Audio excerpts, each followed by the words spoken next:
Shalom. Thanks for joining me today. Today I'm talking about how our family got to the Carolinas. Originally, we are from Michigan, and from there we moved further south in Michigan, from the Detroit area, and then we moved to Alabama, and then to South Carolina. Well, we had moved to Alabama in 2008, and around 2010, we connected with Arthur Bailey Ministries in Charlotte, and we wanted to move there, but Father just hadn't given us the go ahead to move, and so for 2 years before 2013 is when we did move. My late husband, Floyd, and I had been hoping and praying that Jehovah would make a way for us to move from Alabama to be near Charlotte, North Carolina. We wanted to be a part of the Messianic congregation there. And for those of you that don't know, Messianic or Hebrew roots refers to obeying the Torah, the law, and having faith in Yeshua, the Messiah. And Yeshua, Jesus' Hebrew name, taught and obeyed the Torah while he was walking here on earth. Well, early one Sabbath morning, that was June 22nd, I remember that, in 2013, I woke up to Jehovah speaking to me in the spirit to go into my son's room, Winston's room. And it was like 3 or 4 o'clock in the morning. I didn't want to get up. However, when Jehovah had spoken to me on several other occasions to get up and investigate something, his word had never come back void. So I got up and I went into Winston's room. He was under the covers with his earphones listening to music on his cell phone. I unplugged the cell phone, placed it on his headboard, and told him he wasn't supposed to be listening to music all night. It was disrupting his sleep. He was being disobedient, yada, yada, yada. Okay. So I got back in bed and snuggled under the covers. Then the spirit spoke to me again and said, "Now, what good did that do? Go back and get that phone." So I dragged myself out of bed and across to the other side of the house. And again, okay, and got the phone. When I got back in my bedroom, I started looking through the music list that was on his phone. And there were many artists that Floyd and I had banned, okay? And while scrolling, my finger accidentally hit a song, and boy, it was obscene and it was coming on, it was blasting all over in the bedroom. And Floyd woke up and he turned up and started yelling, "Hey, what in the world? Turn that off!" And then I couldn't swipe the right place to get it off. And when I finally did get it off, Floyd said to me, he said, "We got to move. We got to get Winston in a better environment in school." Because I had, Winston had really wanted to go to school. So we had put him in school in Alabama. But Zoe was still being homeschooled.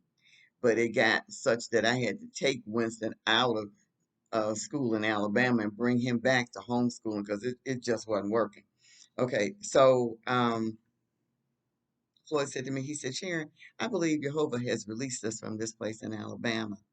And I pondered what he said and thought about it, and I said, I feel we'll be in disobedience if we stay here.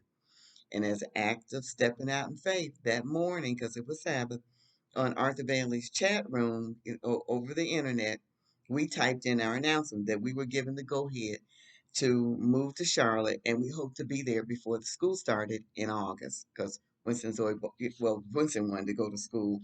Zoe, I was really hoping that she would want to because they only had it was the 10th, 11th, and 12th grade that they had to complete, and I was feeling I was reaching the end of my tenure as homeschool mom. Okay. But now we were out on Front Street, okay, because we had told everybody that we was coming. And so then the enemy sends some thoughts. What if you don't get there? How you gonna get the money? What if you really didn't hear from Jehovah? And then when we told some friends that we were moving, they would say, "You sure you heard from God? What if you don't like the congregation? Then you get stuck in Charlotte. What if your houses don't sell? You got a beautiful house, acreage, and a renter in your second home. Why in the world would you leave? Can't you find a congregation here?" I answered them and my own thoughts with, "I believe Jehovah spoke to both Floyd and I. When it happens, we'll all know it was from him." Now I had one friend down in, it was a Mexican friend in Alabama, Diane, and she said, Sharon, if it's from Jehovah, it will happen fast. Boy, was she right. There were many times when I would have a quiet moment and thoughts would rush into my head about what would I do if we didn't get to Charlotte, and would I be and I would be terribly embarrassed. And at those times I thought of the scripture Isaiah 54:4, and part of it says, Fear not, for thou shalt not be ashamed. Okay, so I said, and I'm going. And I also said I was going to put my energy into moving. And if it didn't work out, it just didn't work out. But I was going to think, hope, pray, and act like we are moving. Okay. And so that meant concentrating on the practical things that needed to be done. For the first thing, I figured we need to find a place to live near Charlotte. So I asked some friends and I looked on the internet, and after looking on real estate sites, I decided, well, the Holy Spirit put in my mind, go to the local newspaper. And I found a two-line ad that just said 3 beds, 2.5 baths on 66 acres. All right. So the rent was in the ballpark of what the Carolinians told us we'd have to pay for a three-bedroom house. They had said we'd have to pay about 1,600. These people wanted 1,500, but when I got there, I negotiated it down to 1,400. Okay, so we were good. So in early July, the place was secured. The realtor sent us photos, and we sent him income verification. He sent us the key, and we were going to move on July 30th. School started August the 19th. I had found a school, and the school was a small one, only 400 and some pupils in the whole school, and it was highly rated on the site that I had gone to. So then we had to sell. We had two houses. We were living at the time on 5 acres. We had two houses, and we had a renter in the house. And so I started off with for sale by owner, rent to own, something like that, so we wouldn't have to pay the finder's fee for a realtor. And nothing was coming up. And on the last day for that free, we had a free sale by owner ad. On that last day, a couple in Tuscaloosa got in touch with us and they wanted to rent to own. And so they were going to move in on the same day that we were moving out, July 30th. Okay. So now, next thing, we got to pack all our stuff. So I'm a steamroller now, and I'm moving. We had full of commotion, motion, plenty of boxes. And now we got to sell the animals, okay? Because we were living on a small farm. We bartered the chicken and turkeys, with a neighbor that helped us with doing yard work.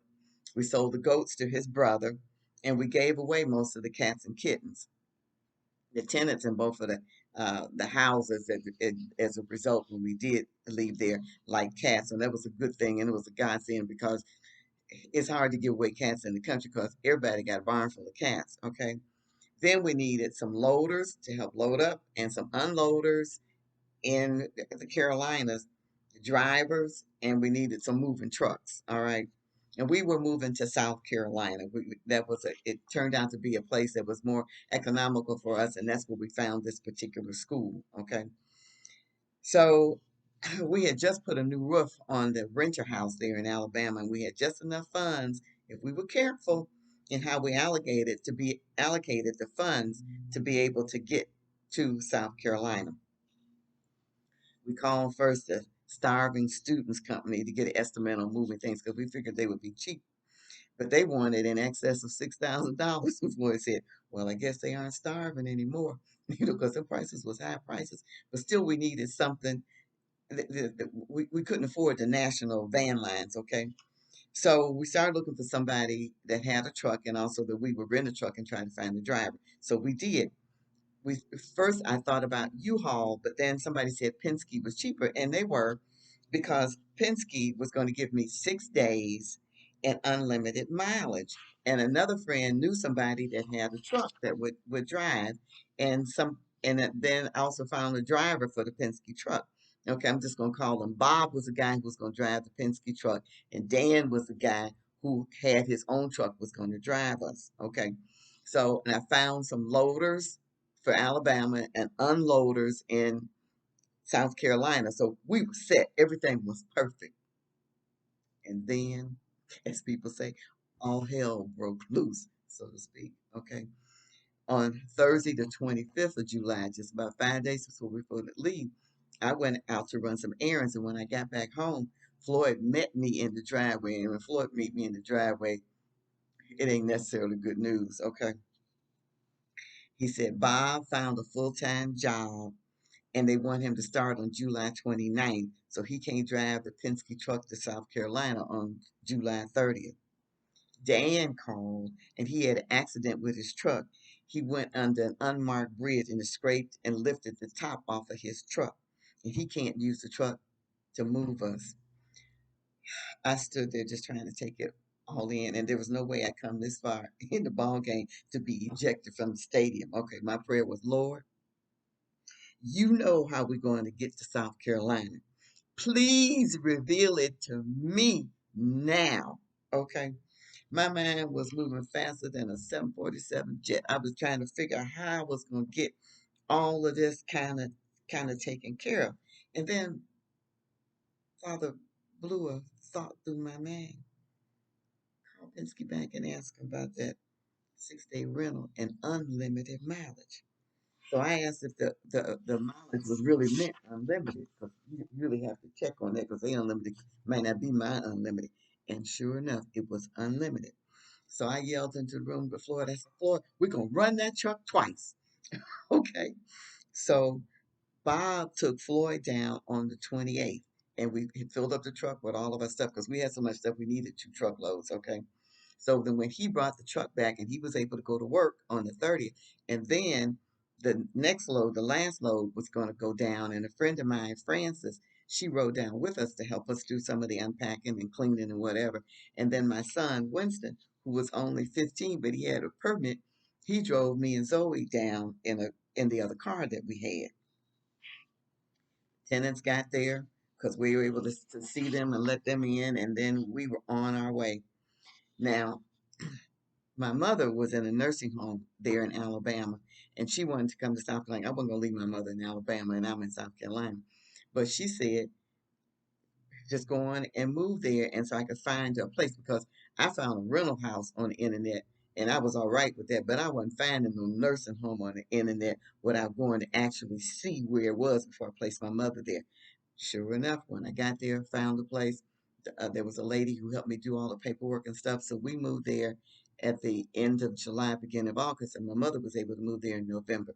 And she liked the place that she was there in Alabama, and it was almost like home to her. So it wasn't a problem. So that was absolutely wonderful. Now, the lesson learned from this, my mother often said to me as a youngster, where there's a will, there's a way. Somebody else had also said to me, God will put you in the car and give you the keys, but you got to turn on the ignition and do the driving, And so that what I learned in a very explicit way that stepping out in faith requires action. I'm convinced that if I had not moved with forceful energy when Jehovah said to move, we would still be in Alabama, wishing and a hoping and a praying that Jehovah would make a way for us to leave. And I would have missed witnessing Jehovah's awesome blessings. I pray that you step out in faith however Jehovah is leading you so that you have a testimony to share and blessings abundantly. Thank you so much. And remember to like and share and subscribe if you haven't. Shalom.